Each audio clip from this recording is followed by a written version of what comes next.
Army chief general Asim Munir ने बलूचिस्तान के लिए मंसूबों का ऐलान करते हुए कहा कि नासमझ अनासर बलूचिस्तान के अवाम और मुसल्लह अफवाज का अज़्म मुतज़लज़ल नहीं कर सकते। अमन और खुशहाली को यकीनी बनाने के लिए पुरअज़्म हैं। ISPR के मुताबिक army chief general Syed Asim Munir ने गवादर का दौरा किया। उन्होंने मौजूदा सिक्योरिटी सूरत हाल, फॉर्मेशन की ऑपरेशनल तैयारियों, सीपैक की सिक्योरिटी और मंसूबों के लिए पुरअमन और महफूज माहौल यकीनी बनाने की कोशिशों पर ब्रीफिंग दी गई। Army chief general Syed Asim Munir ने अफसरों और जवानों की इस सिलसिले में कोशिशों को सराहा और बलूचिस्तान के अवाम की फलाह और भलाई के लिए पेशावराना अज़्म के साथ काम जारी रखने पर जोर दिया।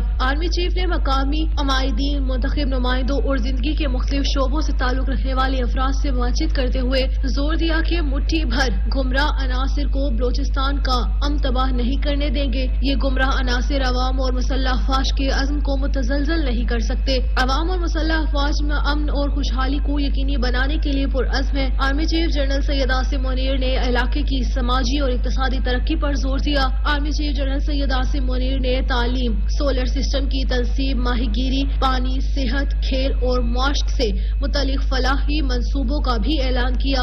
आर्मी चीफ के दौरे के मौके पर वज़ीर आला बलूचिस्तान क़ुद्दूस बज़िंजो और कोर कमांडर कोयटा मौजूद